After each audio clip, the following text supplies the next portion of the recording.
No, but so I got out of the shower. The cat comes up and just starts meowing and then looking to a spot that I can't see. And I like look at the cat. I was like, my cat never meows. Why are you meowing at me? And literally my brain immediately goes to, there's something in the house and it's gonna kill me. So I'm about to freak you the fuck out. Please do. I do. I'm starting to just a little bit believe that my house is just a little bit 45 minutes before I left to come here. Don't do this. No, I'm dead serious. Okay. This is a thing. There's a third party who has no knowledge of the story you just told me that can tell you almost the exact same story that happened in the house where I live with the cat that lives there. I've drank too much whiskey for this story, Andrew. No, I'm dead serious. I'm dead serious. I was coming up the stairs and Shannon's mom, I heard the cat trouncing around doing cat things. I don't know. I fucking hate the creatures. But I come up the stairs and her mom is like, that was weird. I'm like, what was weird? And she's like, Ginger, that's the miserable creature's name, just made a sound that I've never heard come out of her before. And then ran around the room like crazy. And then I turn and look at the cat, and the cat is sitting there. And we both look at the cat, and the cat is just sitting there staring directly into a void in the living room. Like there's just nothing for it to be looking at. And it's just staring directly, it's freaked out, hackles up, and it just ends up going down the stairs. And that happened 45 minutes before I left to come here. To come here? Yes. You're bringing some bad juju here, bro. Anyway. I brought a shotgun. Yeah, we're fine. Is it loaded with salt? That's the big question. I need to melt repurpose some of my silver. I have some salt rounds. It'll be fine. Before my dog ran away. Wait, do you really? We don't need to get into that. Okay. Before my dog ran away, and he did. If you see him, let me know.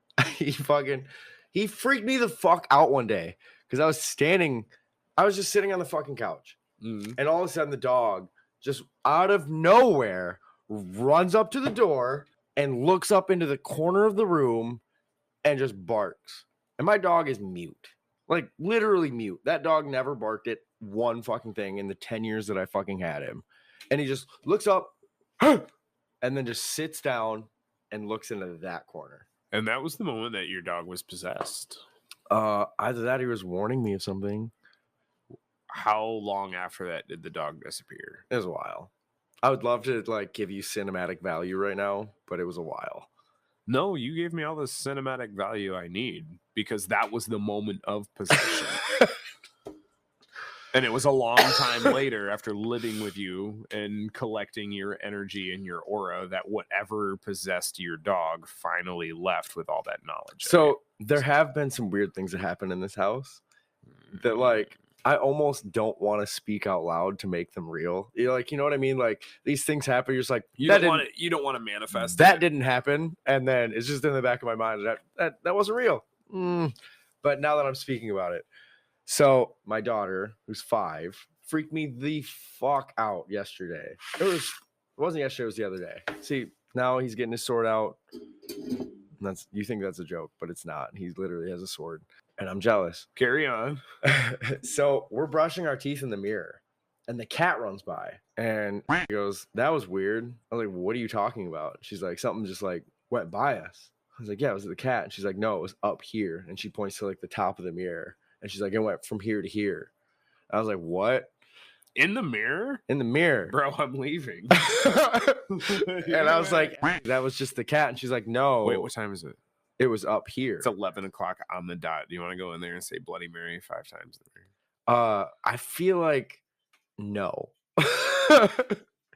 Absolutely not. I will give you $1 next Wednesday. $1 in a week. You can suck my... I won't get into it because it's too graphic. I'm sorry. Did you wash your toes? No. Okay, not happening. I was going to say toes too. You can suck my toes, bro. Mm-hmm. No, absolutely not. Got him dripping like a runny nose.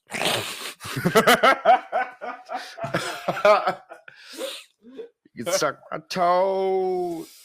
Anyway, there's someone we should interview on the show. If I that's wish. a reference, you know, we don't have to If actually you name if you it, but understand the it's- reference, yeah, then. if the reference is understood by the exact person who we're referencing, who should ever happen to hear this for some stupid reason, we'd love to have you on the show. We'd love to have you on.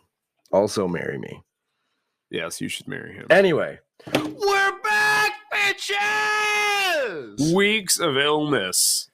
Weeks. It's been fucking endless. I don't know. We went to record one day. We're like, we're gonna record when I get out of work late at night one night, and then I feel like we got hit with a really bad snowstorm, and you're like, and I was like, no, I'm not into this right now. And then we postponed it for like the week after. Yeah, I think I was feeling like shit that night too. Yeah. You're like, man, this storm is really bad. And I'm like, that's awesome because I'm running a fever. Yeah, I think something along those lines. And then the next time we scheduled to record, I got sick as fuck. Mm-hmm. And I still don't have my voice back. Yeah. He called me. Which, honestly, or texted I think me, I sound cooler. And he was like, I think I'm going to die. Literally, I got sick. Okay, so I got sick on fucking Wednesday. I just had a little bit of a sore throat. And I went over to our buddies and I was like, man, it's really weird. I have a sore throat. And he's like, I literally have the same exact fucking thing. I have a sore throat. It started this morning. He's like, okay. And then I woke up the next day and I was like, I'm fine. I get to work. I get halfway through the day and I'm like, I'm going to die.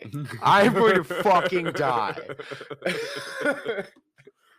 And then fucking Saturday, I make it through Friday. So I call in Friday and I make it to Saturday. And Saturday, I literally just laid on the couch thinking like, this is how I end. This is the end of Mike.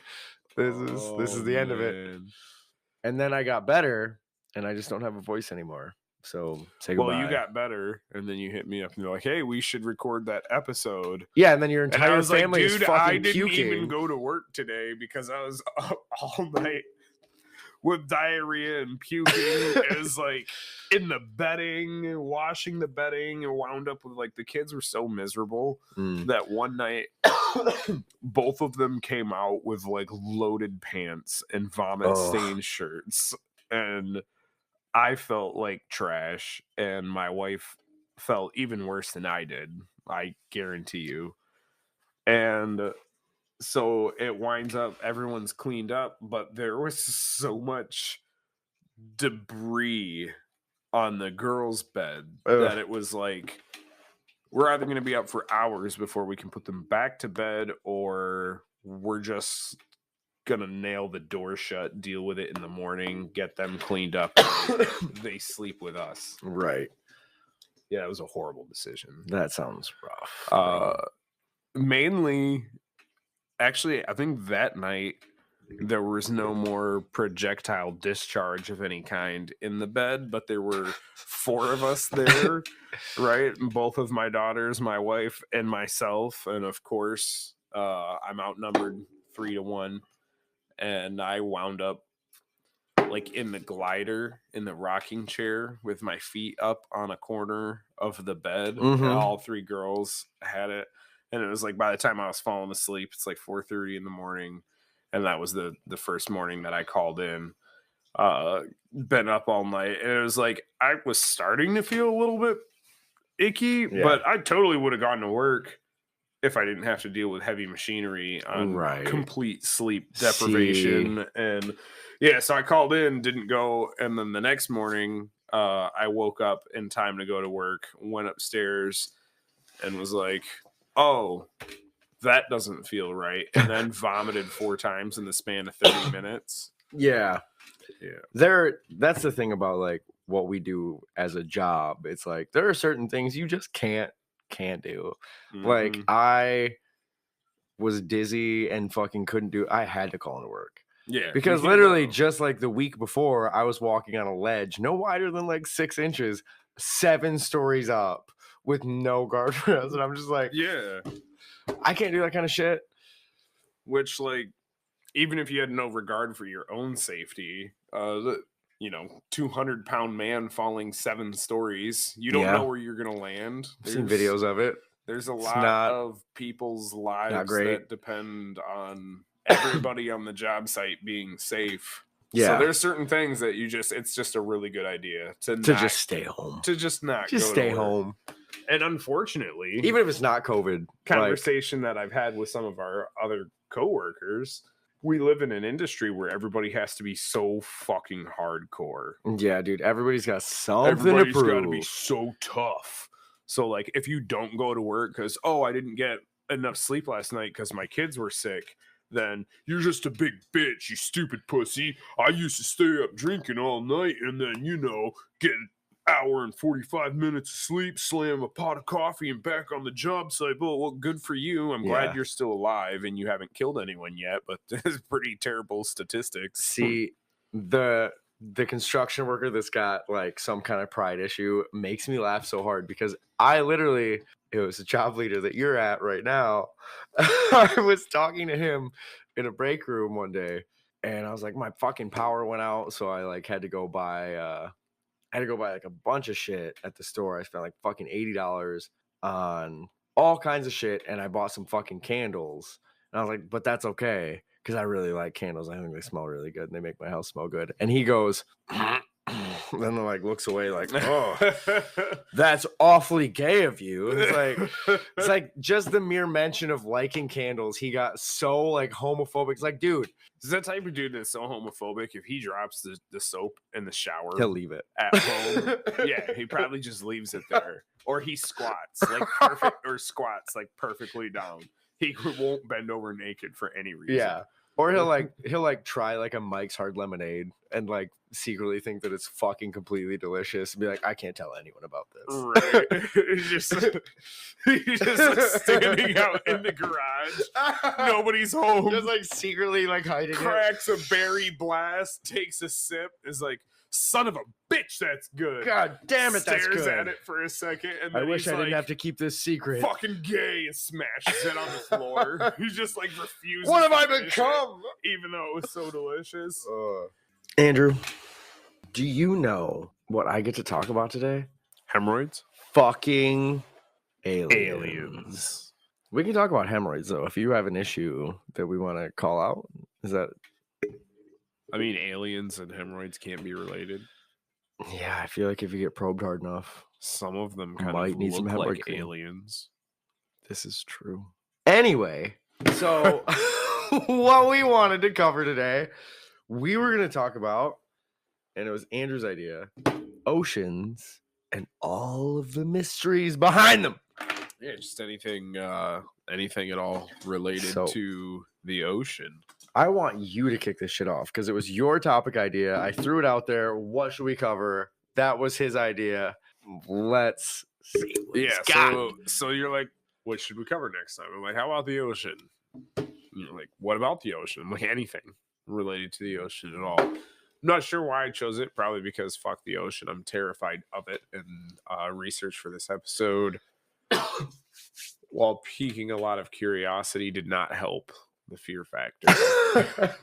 Yeah, at all. The little bits of information I've gotten from you before recording this have also fueled my anxiety of just like, oh shit. Also, has made me a skeptic of academia and the origin of humanity. Going on a limb there. Not necessarily a conspiracy theorist. I'll take that title. I don't think that. Well, I don't think that I know anything.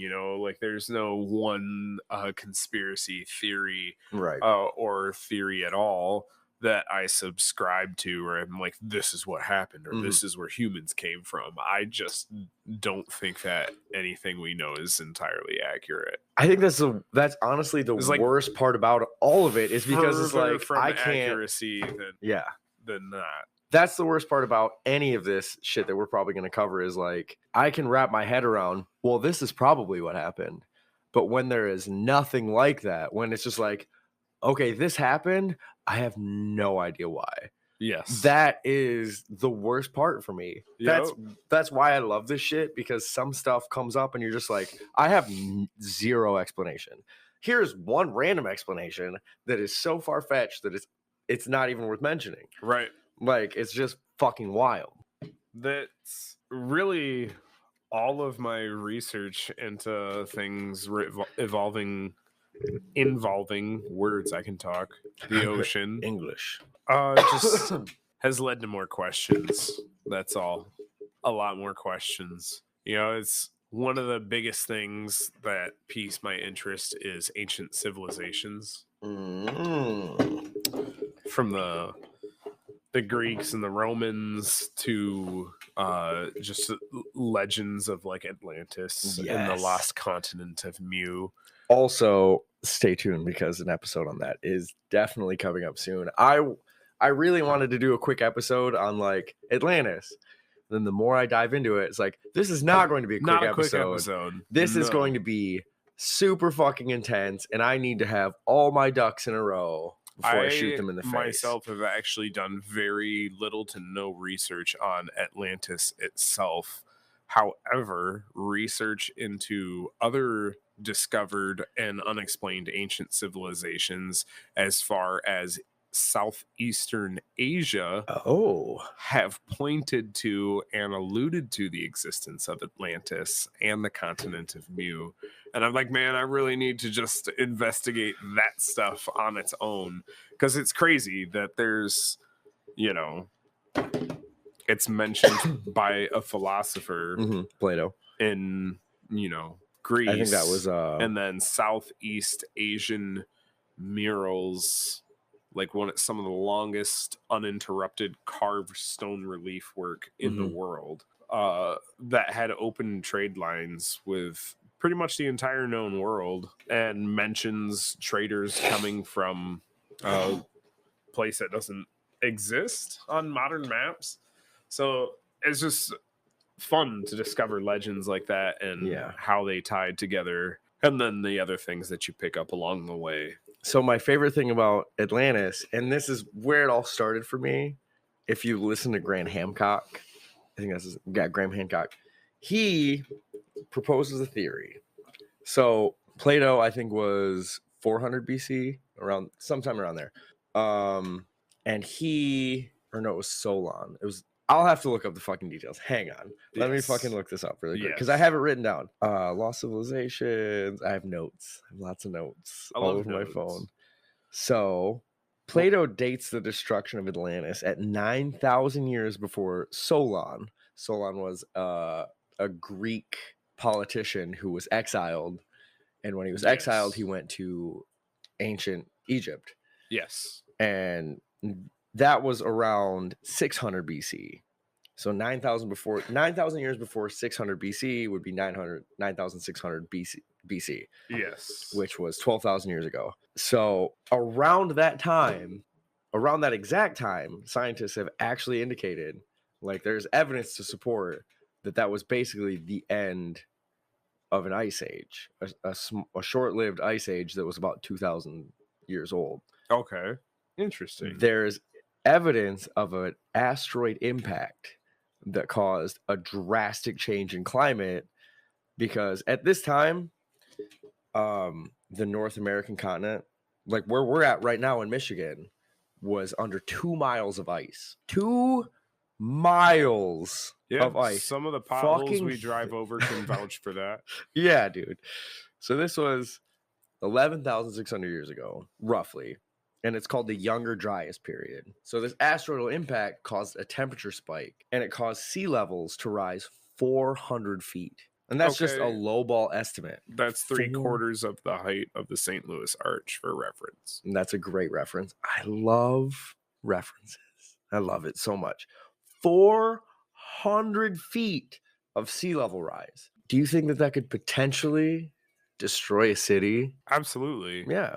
I mean, look at some of the largest tsunamis that have hit civilized settlements. So at the same time, Atlantis is proposed to have been destroyed at 11,600.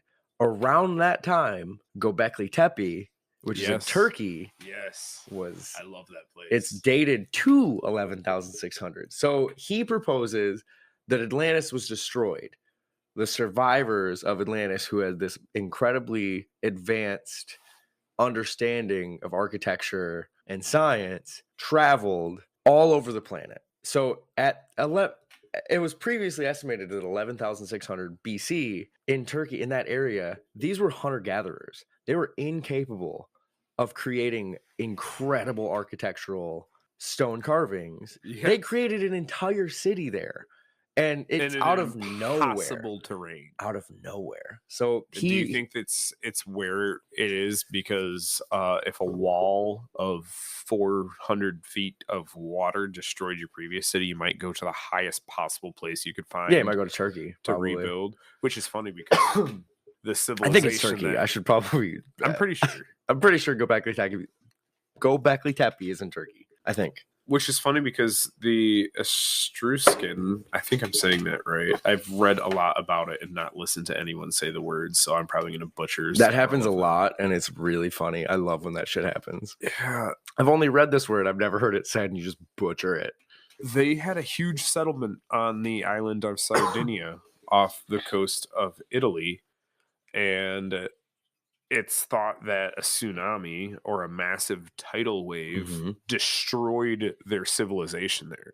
And there's ruins that you can just go there and look, and it's strange because it's not like other archaeological sites or like the pyramids or where you go there or go Blacky Tepe. I butchered that. Go Blacky Tepe. Go Blacky Tepe. Blacky Tepe. I think it's shitty football team. Oh my gosh. I love it. Okay. That place. Go Blacky Tepe. Man, we should make like a brand of yogurt or something. Dude, let's do it. Have like some crumbled rocks as the logo. What a terrible, terrible thing. That's so funny.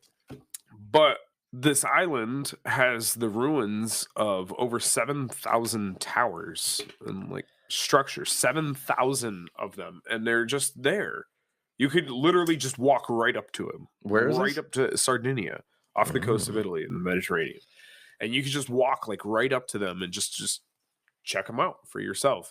And there's a place there called the Tomb of the Giants, which again, for the time period, it's kind of out of place and out of time for the stones that were used. And that's why it's thought to be, it's the Tombs of Giants, because there are tombs all over the island that are the tombs of normal sized people. Yeah. And then there's tombs on the island that not only are they much larger than the rest of them, and when we say giants, we're not talking like 12-foot people.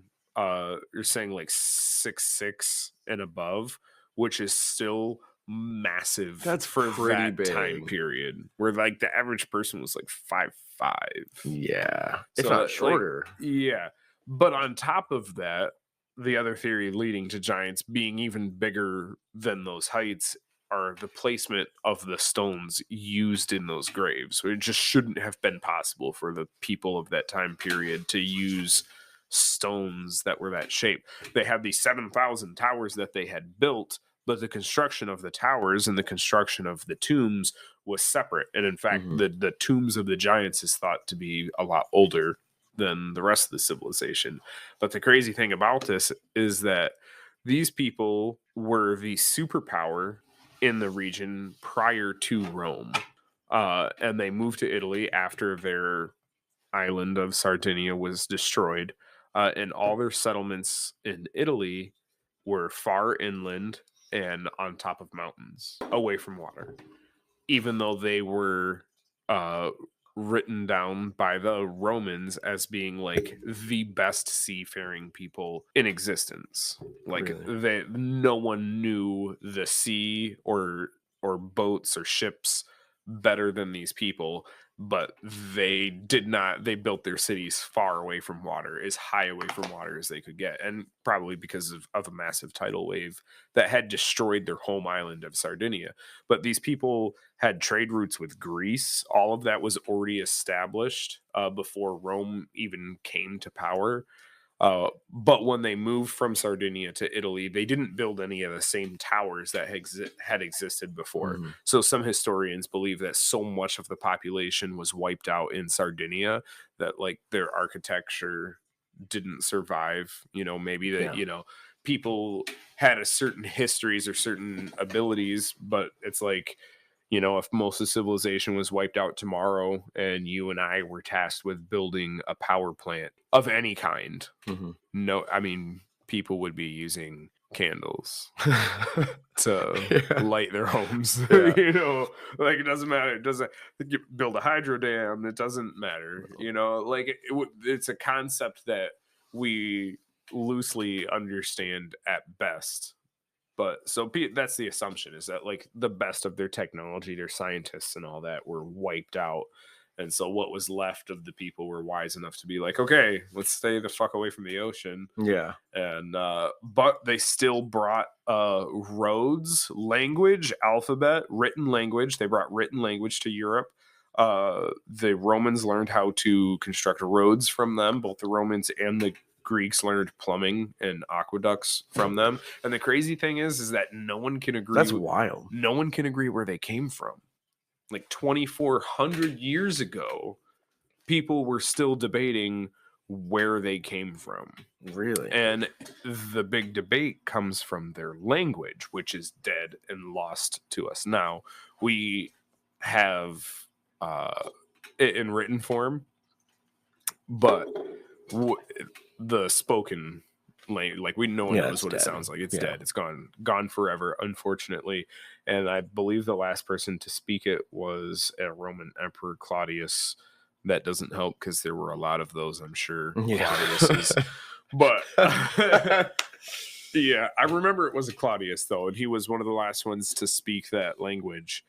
But it doesn't fit anywhere. Yeah. You know, and that was the big thing, is like, even for the time, like with the Greeks and the Romans, when that trade route was finally established, people understood language enough to be able to trace it and know where it came from. And their language was so different that it was just like everyone was just assumed they're not from here. They didn't come from here. They're not native to here. And recently it's like, 2,400-year-old mystery solved, you know, and there's scientists are saying that they pulled DNA from 82 graves in the area, and all the DNA holds like 90% markers with the italic peoples of the same region, so that the people would have to have been native to the region, and that the anomaly of their language was just that. But that's boring, so I don't buy it. You know, like, for 2,400 years, I'm not gonna lie, like, these other civilizations, like, you're telling me that the historians that existed 2,000 years ago, who had access to information that we don't even, like, it no longer exists. It's impossible for us to have the insight to history that those historians had at that time period, and they're like, we don't know where the fuck these people came from. And then we dig up 82 graves, and they're like just assuming through the inaccuracy of carbon dating that they're from that region in that time period. And it's like, okay, even if it is from that region, that time period, how do you know that dead guy is from there? You know, like that. How do you know it's not somebody's slave or an immigrant or whatever? I would like to reiterate a point that we hammered pretty hard in the first episode: is we know nothing. Yeah, we don't know fucking anything. Construction workers. No, I mean, like, in general, all of fucking humanity, like, we don't know what the fuck we're talking about. We have so much to learn still, and it's fucking insane. It really is. I don't know why. I don't think, no, we don't. We already know everything, and the answer to everything is natural rock formations. So you made a bunch of points that I want to hit on. First off, one thing that you mentioned is encountering a great flood or something like that. And tidal wave. That's not just biblical Noah and the Ark stories. Almost every major religion has a story where there's a great flood. And that kind of plays into that fucking Younger Dryas period of an asteroidal impact creating basically an instant climate change, melting these fucking fish fossils on top of mountains. Imagine an ice glacier 2 miles thick covering all of Canada and Northern America, or the northern US. Like, that's a lot of meth. That's gonna make a lot of fucking difference. But I digress, ladies and gentlemen. Oh, But man. there's so much to that. And we weren't even supposed to be talking about this shit. We were supposed to be talking about the fucking ocean. So Yeah, this is where it led, though. This is where whole- it comes from. I know, but that's like a whole we've got like 3 hours worth of content there. And we covered 20 minutes of it. So Yep. let's get into the ocean. That's a nice little teaser for you guys. Well, it was all wrapping to ancient civilizations, and that comes from the ocean because there's one off the coast of Cuba. There's so much shit. It's so fucking endless, bro. No, there's The mysteries are endless. this guy found it like back in 2010 Ugh. using Google Maps. Like there's just groups of people that do that, and some of them are people that just take screenshots of like random landscape, and they're Yeah. like, I see a face. That's a giant that's 2 miles between the eyeballs Right. decomposed into the earth. And you know, some of those things are cool to look at, the imagination there, but this guy actually found something, and he's got these images, and they're widely available to find online if you just Google lost city off the coast of Cuba. And you can find these images, and there's reports of U.S. submariners that said that they went through an underwater city and their submarines, a sunken city, ruins, the hundreds of buildings in lines, some of them up to 40 meters tall, several stories, pyramids of perfect structures. Well, is Cuba part of the Bermuda Triangle? Yeah. Yep. Hmm. Oh, this is also, by the That's, way, less than 100 miles from the Bimini Road, which is a natural rock formation. Wow. Should we say natural with air quotes? Natural. Yeah, pretty much anytime you hear academia use the term natural rock formation, it Okay. means we don't know what the fuck we're talking about, and we don't want to disrupt what's currently thought, so it's a natural rock formation. Okay. I need to do way more research on this. Let's put a pin in this shit for a minute Okay, tell me about some aliens. and revisit this. I want to hear. You have been so goddamn excited to tell me you have a whole notebook in front of you that is filled. I have my phone notes open and I have like maybe like 2 pages. You have like an entire fucking notebook in front of you. I want to hear, because you went off on me one night, just went off about this crazy shit that you've been fucking researching for this exact episode. I want to hear that. And then I'll talk about fucking aliens. Well, Not having sex with them, but just aliens. Of course not. The sunken That's city later. off of Cuba was part of my content for this episode, but the other part was 1968. Dive deep into that. 1968. Yeah, let's get 1968. It was a bad year to be on a submarine. Please go on. Didn't matter whose navy you were a part of. It was just It's a bad time. It was just a bad year time, huh? to be on a submarine. 1968. 4 submarines went missing in 1968. All of them were nuclear submarines. One of them was a United States submarine. But prior to this, 5 years in 1963, we already lost a nuclear submarine. I'm sorry. You say lost? Yes, that is correct. Like lost as in I can't find my fucking keys. Oops, but it's actually a nuclear submarine. right, except it's only, it's just a nuclear sub. It's fine. We shouldn't keep track of those things. I'm sure it's fine. Just gone. It's actually fine. No, it wasn't lost like that. They knew what happened to it. They knew where it went down. It was unrecoverable, so it's not like it just vanished mysteriously. Mm-hmm. What happened to it is terrifying. Please go on. So, in case some of you are just absolutely stupid and don't know what a submarine is, it's a tin can boat, propels through the water, dives underneath. Everybody knows what a submarine is. So, they have control surfaces, just like a plane. Like, planes got flaps and up and down. There's proper terminology for all this stuff, but I'm an idiot. No, they probably call them flaps. And no, I believe they call them sails. I like flaps better, on a Andrew. submarine. Honestly, let's just run with it. Anyway, there was an improper weld that caused the sails to jam, or the flaps, whatever you might call it, to jam, and the hydraulics to jam them in a dive position. Oh, yeah, that's no bueno, Andrew. So they figured this out because I got to look at my notes here for a second. They figured it out because of the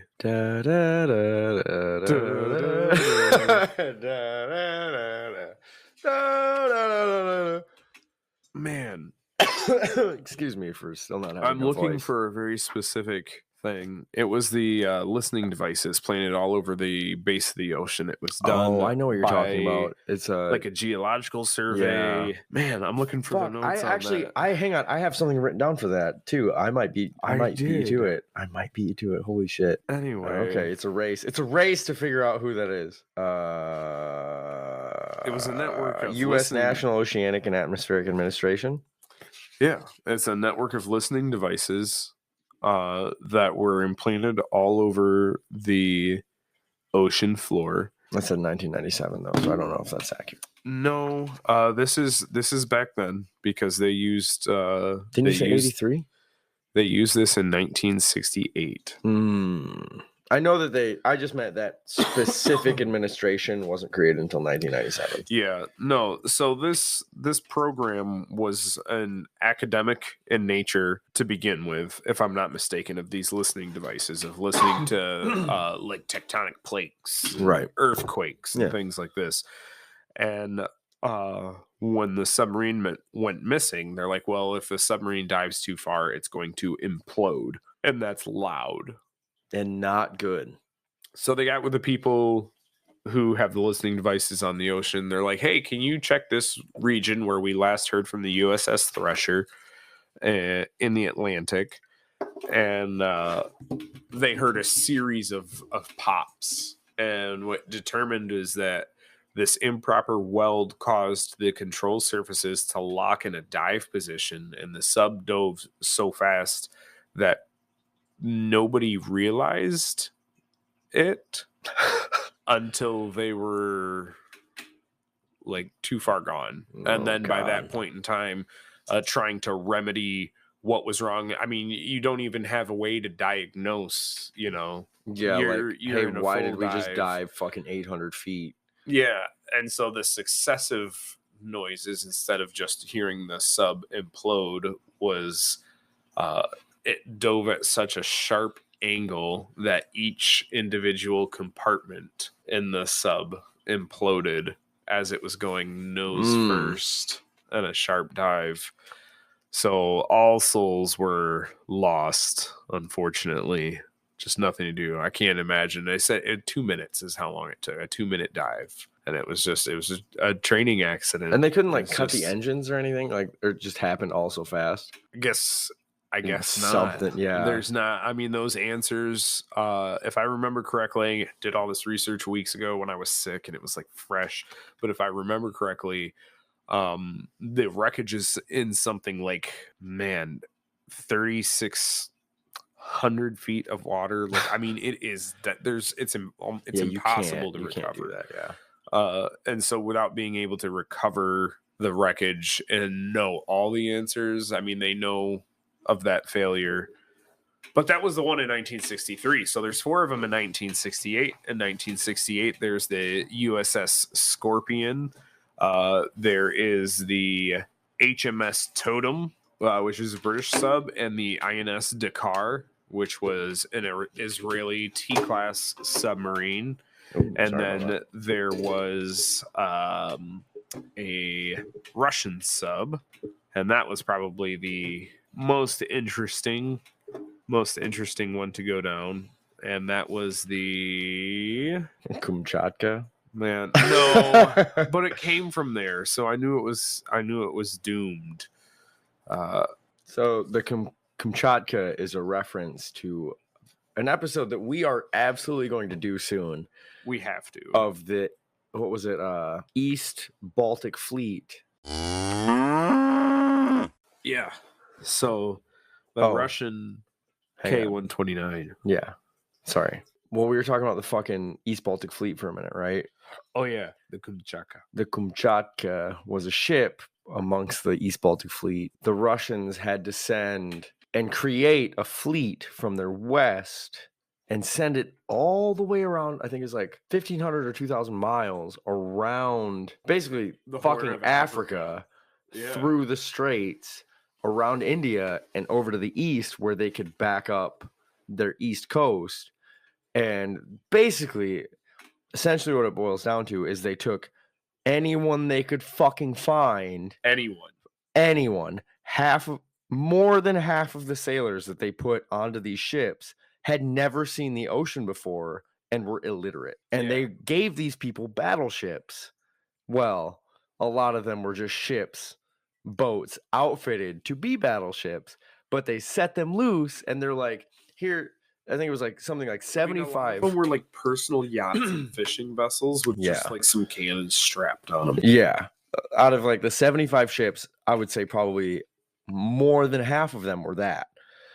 They did have some actual Russian warships, but what good are warships if your crew are made up of people who've never literally never even seen the ocean, never seen salt water, and most of them could not swim, are illiterate. So basically, it's a fucking journey, 2,000-mile journey of nothing but fucking mayhem and carnage because of these people's incompetency. And Kamchatka was at the head of it almost every time. The Kamchatka was basically to blame.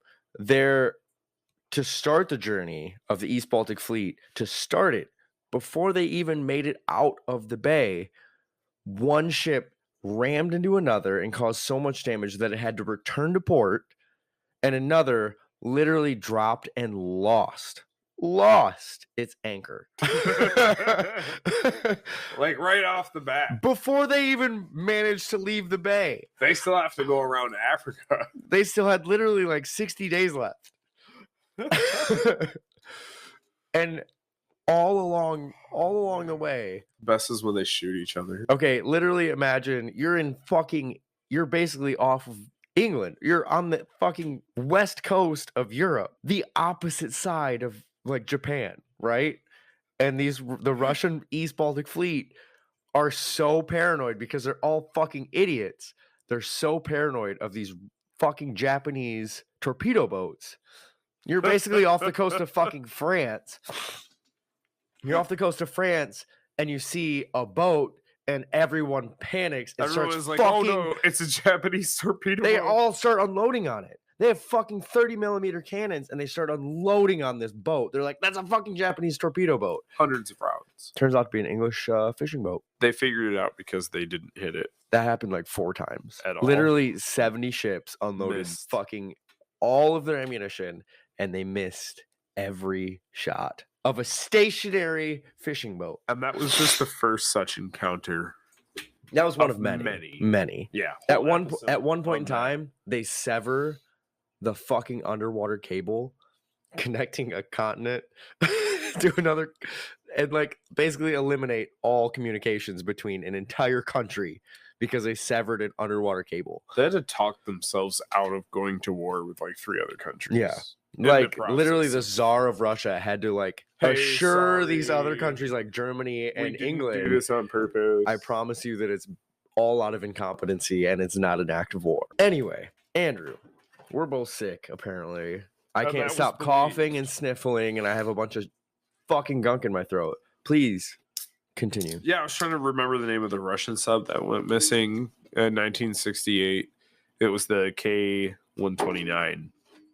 And that went missing in March 8. Let's hear it. Well, you got to step up that energy, bro. Chug that fucking Red Bull right now. The world first became aware that the Russians had lost something because in 1968, all of a sudden there's all these salvage and like recovery and rescue vessels that are just like chugging out into the ocean in the Pacific. Roughly, well, no, they weren't anywhere near where the actual wreckage was. I can't remember. where they headed, but to where they had last had communication with this submarine. Mhm. And they're all headed out there, and they're just, for several days, they're on this operation, and the whole world is watching. Like, oh, Russians lost something out there. And again, the U.S. intelligence goes to the Geological Survey or MIT or whoever the people who were really into geology and listening devices were. I really need to get that information straight. I mean, we had planned this episode like literally 3 weeks ago. I know. And then I didn't brush up any of my notes. I'm going to be pretty excited rusty to on record that it. shit too. It's fine. Anyway, so they go and they reference those listening devices again, and they pinpoint the implosion of a sub, and it's not anywhere near where the Russians were looking for it. It is 1,560 miles northwest of Oahu. Oh. Off the coast of Hawaii. And it's a nuclear sub carrying, this one was actually carrying nuclear missiles, not nuclear torpedoes, not nuclear powered torpedoes. It was carrying nuclear tipped warheads 1,500 miles northwest of Oahu. So in 1974, the Central Intelligence Agency was just really itching to know all about the K-129. Mm-hmm. So they launched a fun little project called Azorian. And Project Azorian was a 100% government funded vessel, the Hughes Glomar Explorer. And this was like a National Geographic thing. It was on TV. It was this big deal in 1974. They're putting all this money into building this massive mining ship that was meant to mine the seafloor. And it wasn't at all. Like, this was a thing that this is the cover. It was on TV, you know, that like, oh, we're building this massive ship. It's unprecedented, never seen anything like it before, to mine the seafloor, and we're going to learn so much. And it was not to mine the seafloor. It was built specifically to raise the wreckage of the K-129, which it did, which is impressive because the K-129 came to rest in 16,000 feet of water. Hold on, 16,000? 16,000, not hundreds. 16,000. Yes. That's 3 zeros. Sounds like Rough. that's almost like over 3 miles. Yeah, 3 miles. Yeah, 5,280 feet to a mile. So 16,000 feet. 3 fucking miles. Yeah. Wow. So they recovered 6 bodies that were so radiated they were locked in a steel coffin and buried at sea with full honors. So they said. Turned out to be true. A video of that was given by the U.S. Navy to the Russians. A video of those soldiers, those Russian sailors, being given full honors burial at sea. And then I believe it was a family member of one of those that leaked that video online. So, you know, wherever your source for rare videos may be, probably not found on YouTube. I literally watched a video of Obama skateboarding across a stage. I believe nothing. Fair. That is very fair. Dude, some of the deep fakes on Tom Cruise have me dying. Just look up, literally Google any deep fake on Tom Cruise, and Tom Cruise deep fakes are fucking hilarious. So fucking funny. I literally will die laughing at that. I'm gonna keep that in mind, dude. Yeah, Google that. Get you like a whole cache of movies, like just deep Ghost Rider, but it's just deep faked Tom Cruise. Did I send you Cage? Okay, there's a fucking video out there. Did I send you the deep fake of Willem Dafoe as Pretty Woman? You did. Oh my god. Disturbing. Oh my god. Very disturbing. I was like, what in the fuck am I watching? Maybe I'll even fucking link it in the description of this podcast because it's that fucking gold. You should. It is literally someone deep faked Willem Dafoe's face over Julia, whatever the fuck her name is, from Pretty Woman. That movie. Dude, it's so good. It's terrifying. It literally is terrifying. Anyway, I'm sorry. I keep interrupting you. Nightmare fuel. Please continue with your submarine talk. No, all we're talking about is Nightmare Fuel today. Yeah, I could go on about it forever. But Yeah, so the Hughes Glomar Explorer picks up. They said it only recovered like the front half of the sub. They claim they didn't recover the entire thing. They said they recovered 2 nuclear warheads and disposed of them. Basically, the Russians don't believe any of that. It turned into a huge case, like it was heard in court. Mhm. That's where the saying "I can neither confirm nor deny" comes from. Yeah, that's what you were saying. That's from the those court origins proceedings. of that Yep, saying. that's where it came from. Is like, did you recover the Russian submarine? Because it was technically an act of piracy. Yeah. You know, it was international waters. It was somebody else's boat that went down in international waters. God damn, and the CIA in 1974 commissioned what was like, I mean, for calculate for inflation, it was like the equivalent of $4 billion boat. Yeah. Fucking wild. Dude. They commissioned a $4 billion boat, lied to all of the academia as to what it was for. Which, I mean, whatever. You're talking about nuclear weapons on the bottom of the ocean. Go for it. Right. You know, that's what I say. Is it an act of piracy? Sure. Shouldn't have lost your nukes, bro. That's what I mean. The same thing with the Thresher and the Scorpion. I would hold the same position. Like, the shit went down. People died. Sucks. There were 98 people on the K-129. That's fucking rough, dude. Yeah, 98 people on the K-129. There is a theory that seems to be well supported that rogue KGB agents were on the K-129 and were attempting to use its warheads to start a war, blame it on China, and start a war with the U.S. by launching nuclear weapons from the sub. Yeah. And frame China. Mind you, it went down 1,500 miles northwest off the coast of Oahu. Again, there's listening devices on the ocean floor. And this is the fucking height of the Cold War too. Yes. The fucking yeah. They're literally teaching in school at this point in time hide under your desk. Hide under your fucking desk. Yep. To fucking 8th graders. So there's listening devices on the ocean floor. And they go talk to those guys again. And what they find when the K-129 goes down is that all the bombs, basically, all the non-nuclear warheads on the submarine detonated first. And then she sunk fast. And then she imploded once she hit crush depth. That's a lot of things to happen real quickly. It's not, though. Because the captain of that submarine, and I really should have written his name down because he's probably the savior of the modern. I stopped nuclear war in 1986. But he would have had a code that if one of those rogue KGB agents had tried to force a code to launch any of those warheads, and the captain had given the failsafe code, it would have detonated all the non-nuclear warheads on the sub. Basically, it was a instant self-destruct button that would have instantly killed everyone on board and sent the K-129 to its death without detonating the nuclear warheads. So you raise a really interesting point that I've thought about a few times is how many times have we been fucking inches away from nuclear war and one person's just hold on, something's not right.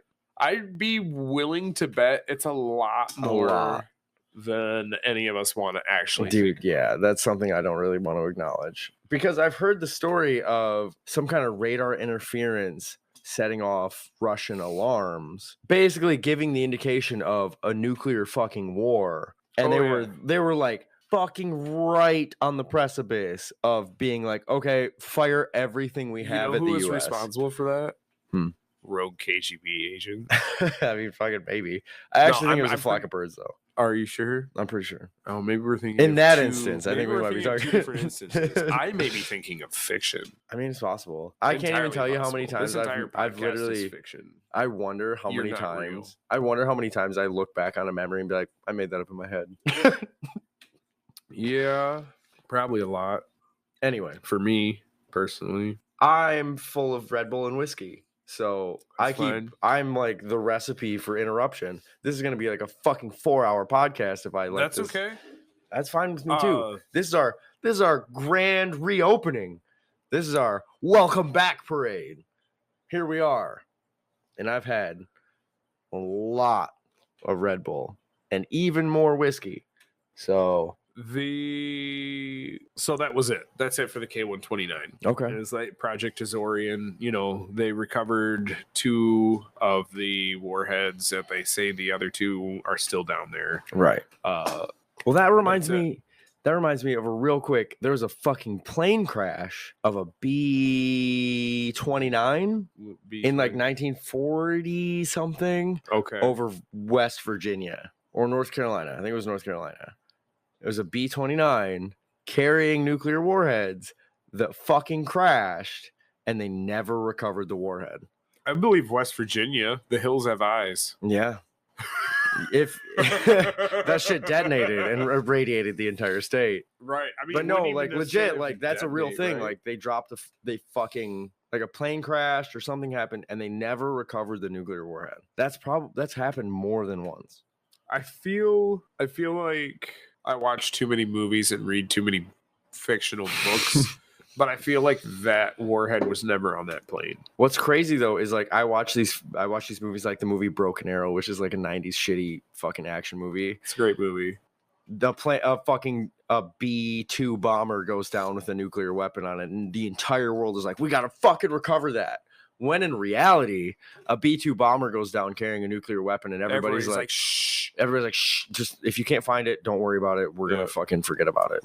Or they're like, hey, we're going to build this research vessel to mine the ocean. Because that's what actually happened. Or alternatively, someone's just like, hey, we should find that. And then a CIA guy's like, shut the fuck up. And then turns around and like just starts counting the money that he made off of fucking selling it to the Russians. Right.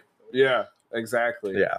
And that's what I'm saying is like, maybe I read too much fiction or watch too many movies, but I feel like that plane that went down and they never recovered. I feel like that bomb was never on that plane.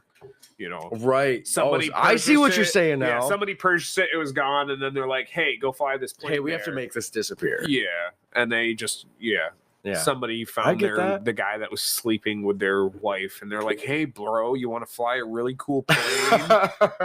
And then, kill 2 birds with 1 stone. Yeah, 2 birds with 1 stone, bro. Yeah, that's fucking okay.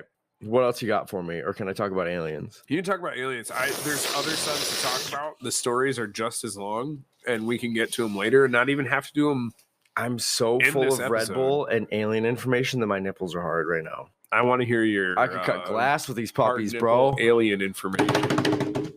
People are probably getting bored with subs anyway. Aliens. Okay. I have a fucking doozy of a story for you, bro. Okay. We're talking about ocean mysteries, right? Yes. Ocean mysteries. Give me a time and space. We just left 1968 in the Pacific Ocean. I thought it was 86. No, 68. Am I dyslexic? Maybe. I don't know. I'm not a doctor. I'm a dumb fucking construction worker. I don't know. I'm not a doctor. So, as of right now, this story takes place... I can't explain to you what just happened, but it was fucking hilarious. I'm sorry that you weren't here for it, viewer. So this story takes place in 2005, I think. Yeah, 2005. So I have my notes here in front of me. That's recent as fuck. Yeah, 2005. This is what a lot of people would say is the pinnacle of what created the new disclosure movement, because this was one of the very first incidents of a UFO encounter to be actually acknowledged by the Pentagon. The Pentagon came out and said, "Oh, I'm going to love this. Yeah, that's real." So this is the story of David Fravor, who was a commander in the Navy. He was an enlisted Marine and then flew for the Navy for 18 years. I don't know how that works. I don't give a fuck about the details.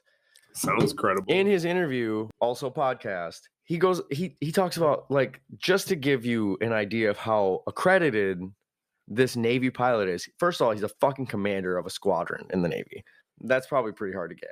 You're flying F-18s. You're fucking, not only are you flying F-18s, but you're in charge of other F-18s. Like, yeah, I'm not there. The guy's no joke. Yeah. he obtained every qualification you could get in basically any aircraft flown by the military. So It's a bad motherfucker. So so at this point, okay, this is where 2005 came in. He was preparing for a deployment in 2005. In 2004, November 14th, between San Francisco and Ensenada, 60 miles off the coast, right? Okay. 60 miles off the coast of San Francisco, Okay, in off the between coast of San Francisco and Ensenada. You're in California. They're doing an exercise. So basically, it's war games. You take off from an aircraft carrier, 2v2. The details of this training exercise don't really fucking matter. Okay. Because it's called off almost immediately after they leave. So these 4 fighters take off. They're in F-18s. Off the boat. They take off the aircraft carrier. They start to engage in this exercise, and then over the intercom, over their radios, whoever's in charge of the radio says, "Hey, we're canceling this. We need you to stop what you're doing and check out this real world incident that's happening right now." So they cancel the training exercise and they say, "You need to go here and check out this thing that just showed up on our radar." This is in 2005. This is in 2004. Preparing 2004. Preparing for a deployment in 2005. Okay. Okay. An F-18 has 2 people. They have the pilot and then they have the weapons systems, whatever the fuck. I'm not in the military. I'm not going to pretend. So it's 2 people. 1 person flying and 1 person basically operating the cameras and the weapons and the radar, like whatever the fuck. So the radio comes on, cancels the training, and directs them to investigate something 60 miles further out to sea. So basically, there's a guy in a glass bubble on top of the plane, and there's a guy in a glass bubble with 2 machine guns underneath of it. Not really. I'm fucking with you, girl. For sure. So if you're curious, if you don't know it, it's an F-18. Just fucking Google it. So they come on the radar and they say, or they come over the radio and they say, "You need to check this out." Hit both pilots, two F-18s, fly out 60 miles further out to sea. Right. Okay. This is off training now. This is real they're world done with scenario training. Response. They're being summoned to investigate a real world radar anomaly. So they're flying out, and Commander David Fravor basically says the way that he describes it is he's flying. He's probably, I think he says, 40,000 feet or something like that.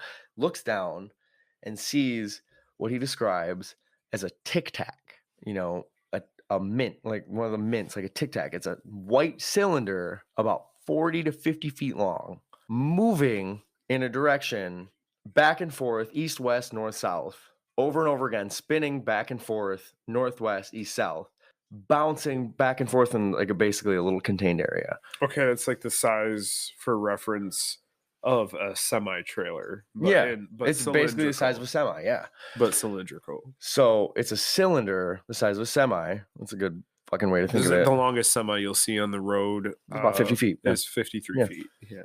So the reason he sees this from so high up is because A, he's a fucking F-18 pilot. He's probably got really good eyes. Second, the way that he describes it is the ocean is completely calm in all directions. There isn't any white water. There's no waves. It's completely blue and completely still, except for this one spot where this white cylinder is stirring up all of this white water. It's just agitating the water, and it's moving back and forth and back and forth and back and forth. And so they're like, "Okay, this is weird. Let's go check it out." And so they start basically a spiral down, basically like descending, holding pattern. So one is staying up high, and David Commander Fravor is getting kind of like closer to it. At this time, the cylinder reacts to them doing this and starts going up and meeting them basically. So he's coming around, and this cylinder is going zigzagging back and forth and coming up to basically meet them. And the way that he describes it, he's describing it as like a clock. So he's like, okay, imagine the tic tac is at the center of the clock. Okay. He is at 12 o'clock. And he's coming around to 6, and when he gets to 6, he basically says, "We're about the same height, we're about the same elevation. Let's get a more aggressive approach at this." And so he kind of turns and starts to meet, and as soon as the nose of his plane meets this tic tac, it completely vanishes 100%. It's gone. They're like 20,000 feet. This thing is it's well within eye shot, well within. Also, the way that he describes the weather, you can see 50 miles in every direction. And the way that he describes it, the fastest jet ever at least disclosed by the U.S. military is an SR-71 Blackbird. Yep. Flying at 2,600 miles per hour, I think. 23 to 2,600 miles per hour. Yeah. 2,000. It can circumvent the globe 3 times in one day. 2,300 miles per hour. If that thing flew past you in this current weather condition, you would have a minute of watching it disappear. Okay, so there's a scene in Star Wars where they hide on an asteroid. So this Tic Tac. How long is an F-18? How long is it? Yeah. 20 feet? There's no way. Okay. So this part gets answered for you really quick. Be longer than this part gets answered for you really quick. Okay. This Tic Tac vanishes. Poof, out of existence. Gone. And they're like, okay. Just gone. And he's on the radar with the other F-18 pilot. He's like, do you fucking see anything? And they're like, no, it's gone. And so like, okay, well, let's head back to base. And as they're heading back to base, 30 seconds to a minute later, the radar comes on and they're like, hey, it's back. Only 60 miles away. Oh. What he didn't say, what the radar technician and a lot of other people on that aircraft carrier didn't mention is they had been tracking these anomalies for 2 weeks prior to this incident. What? 2 weeks. The only reason they didn't mention it to pilots is because these things came out whenever there wasn't a training exercise. There were no jets in the air, so it wasn't an issue. Right. These things, now this is the fucking crazy thing, these things would come out of the sky from 80,000 feet, descend to 0 instantly, hang out for 3 or 4 hours, and then shoot back up to 80,000 feet and disappear instantly. You're talking from zero feet at sea level to 80,000 feet within seconds. We are not alone.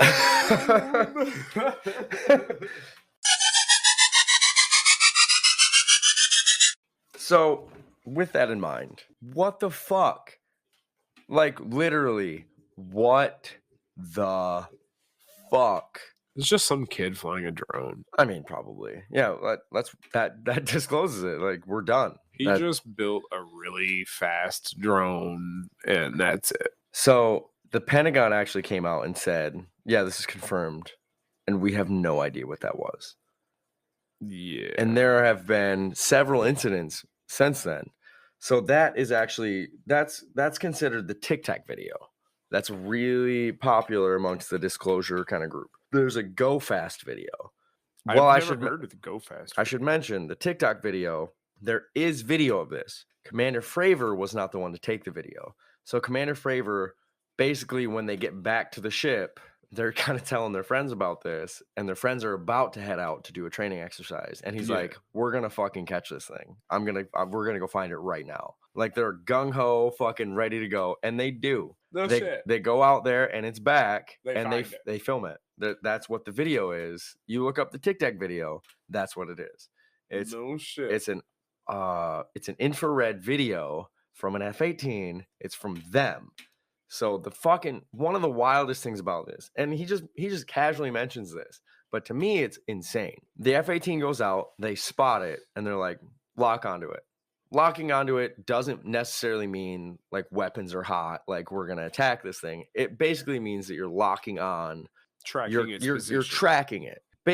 So he goes to track it, and it is actively blocking its radar. This Tic Tac is actively jamming the F-18's radar, which is technically an act of war. Before it even attempted to start. If any aircraft from any other country were to do that and actively jam a radar, that's an act of war. But what about tracking another aircraft? Wouldn't that be considered an act of war too? I don't think so. I think you can track it, but jamming radar is specifically apparently an act of war.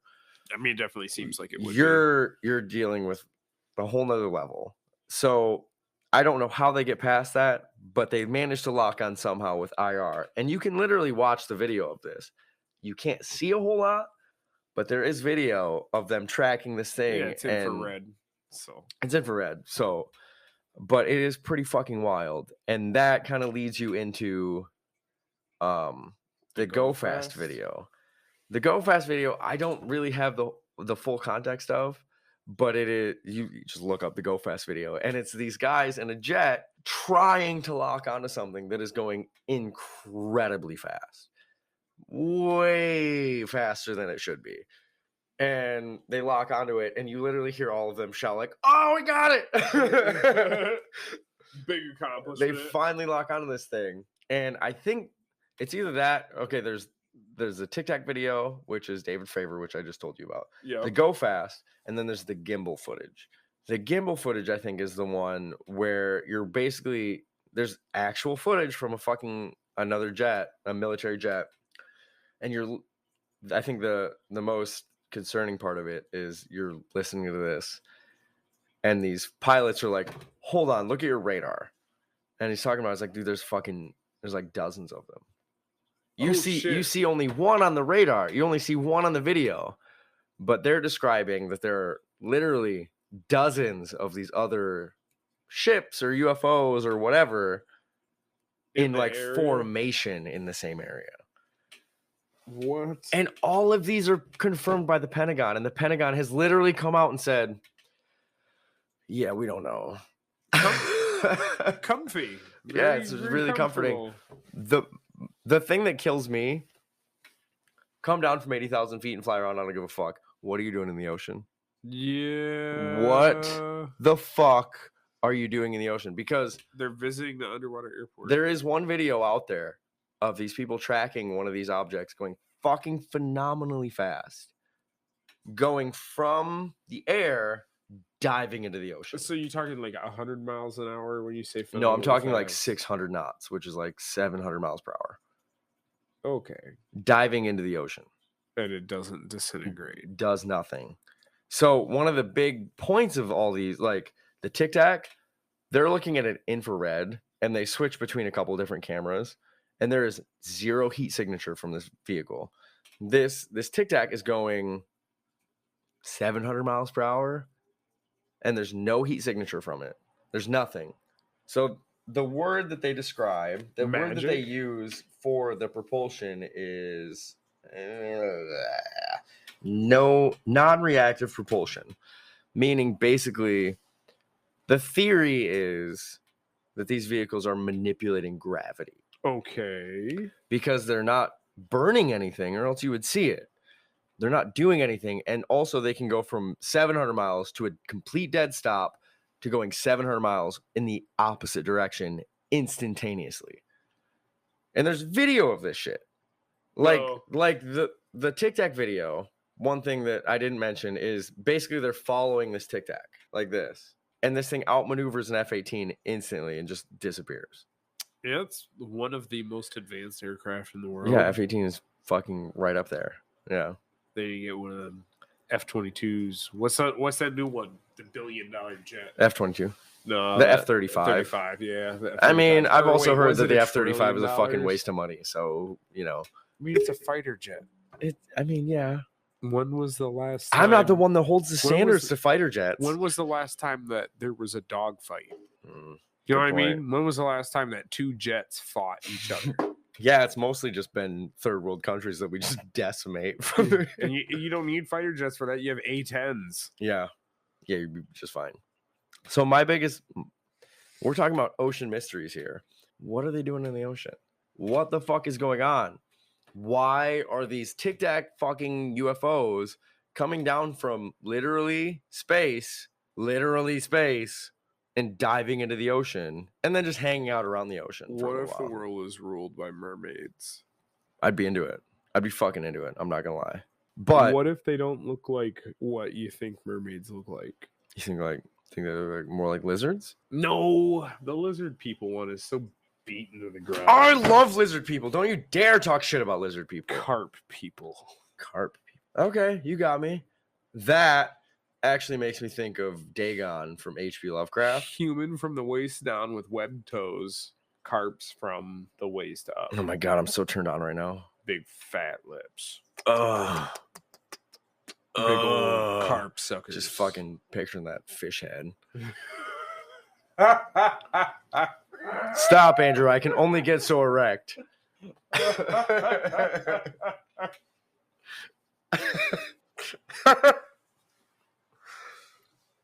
ladies and gentlemen. I think I've drank too much. Found a carp head in a garbage bag by the river once. Oh man, I'll never forget that smell. Anyway, so there are some other like ocean mysteries that I really wanted to talk about. Yes. What else did you have? Do you have other stuff? The city off the coast of Cuba and the Can I mention this really quick? submarines? Yes. So speaking of UFOs, Mm-hmm. because my entire repertoire repertoire is is entire- my entire repertoire is alien shit. That's all I've got. That's fine. So Mine's submarines and blacked out Google Maps sections. at the moment, I couldn't tell you what year this took place. You took history class in history in high school. I don't care. Christopher Columbus has a UFO sighting that he wrote in his journal. 1472. 1472. Yes. Beautiful. I think. I don't know. Google it. That's probably perfect. Yeah. Make you a probably fool nailed out it. of me. You probably nailed it. Yeah. I don't know. So Christopher Columbus in one of his notebooks I'm wrote Googling it. about how he was sailing and a very bright light came out from the water, flew over them, and then went back into the water. It was algae. It's probably a swamp gas or What did I say? Oh dude, I bet it was a weather balloon. Did I say 1472? Yeah, something like that. I don't remember. Dude, I'm like fucking 4 whiskeys deep right now. I think I was off by 20 years. 20 years? That's it? If I said 1472, it was 1492. If I said 1492, then we just need to shut this bitch down and go to bed, and I'm going to buy a lotto ticket on my way home. Bro, that's wild. Christopher Columbus lived from 1451 to 1506. You were like right there. I mean, I vaguely remember bits of it from history. The history book was called Christ the King, Lord of History, because my school was religious. My dates are so fucked. Obviously, homeschooling worked out for you better than me going to public school. I mean, I had a classical education, and I love history. Also, I read a lot. Yeah, that's fair. So we're obviously gonna have to revisit this because I feel like we didn't even get to scratch the fucking surface on what I want to talk about. We pretty much this was just like a comeback teaser episode almost. Yeah, this is like a welcome back. Yeah, this made me realize how many of my notes I forgot already, because I'm pretty sure talking to my sister and brother-in-law at the dinner table right before I got sick, when I had prepared for this, that I gave them a much more concise version. Well, I remember you coming over and having so much energy and just bombarding me with fucking crazy facts. Yeah. And I'm like, holy shit, you got to save this energy for the fucking episode that we're going to record. But that episode never recorded for fucking 3 weeks. We were doomed. But that's fine. This is our tee off. This is hole one. Yep, we can get back into it. We're gonna get into it. Get back into the swing of things. Get regular episodes out. It's the whole point of the thing was gonna be relaxed anyway. So. Yeah, dude. I mean, really, we're gonna. I'm assuming. Who knows? And even if it doesn't, who gives a fuck? We're gonna fall into a groove. We have better equipment now. I fucking hope you can tell, because this is way better. So what happened? What happened with shitty, sick voices? What happened with the first episode was I hooked up 2 microphones to our computer, and turns out neither of them were working. And I had the computer facing me, and the computer on the microphone was the only thing recording. So that's why you on the microphone. So the microphone on the computer was the only thing recording, and it was completely facing me and not Andrew. So that's why you can hear me and not him. Yeah, we were basically sitting here with a podcast setup, not using it. Yeah. We were just recording with a laptop and nothing else. And we've been recording for an hour and a half now, and it probably took us about an hour and a half to figure out this new microphone setup. Yeah. And I almost threw my fucking laptop through the window. Oh, yeah. I thought you were going to throw it like a frisbee into the deep, deep snow. You were accurate in that prediction, because I was fucking probably 5 minutes away from it. I would have gone out there and found it. The pieces of it. I'm sure our buddy could have recovered it. I'm sure. Yeah. Thanks to Brandon for all this. Well, he doesn't want me to say his name, so he likes to be anonymous for some. He's a Edit. goofball. Oh man. Edit at 13:52. I'm not gonna edit this. I don't give a fuck. Anyway, man. so I had a lot of fun talking about this. Me too. We're gonna do another episode really soon. Yes. We have We're to gonna finish this.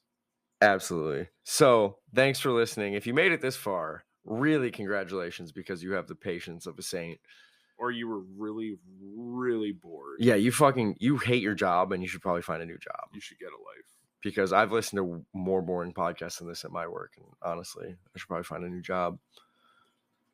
I've listened to some pretty horrendous music at work. Okay, so I really wanted to talk about this on the next episode, but I'm going to bring it up now.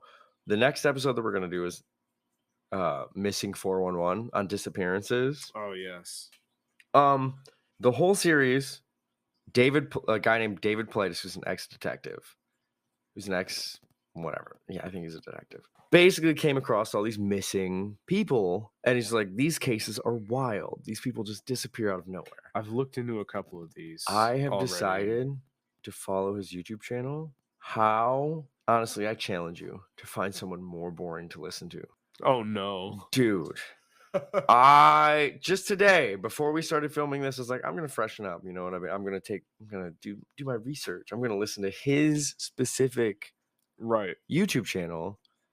I want to buy his books. I want to do all this shit, but like his YouTube channel, David Pilatus, Missing 411. I almost fell asleep driving. How someone can talk about shit that's so wild and be so fucking boring. Charisma's the dumb stat. Holy shit. Anyway, we'll talk to you soon. That's unfortunate. Oops. Next week. Don't bro me, bro. Don't bro me, bro. Bye-bye. Bye.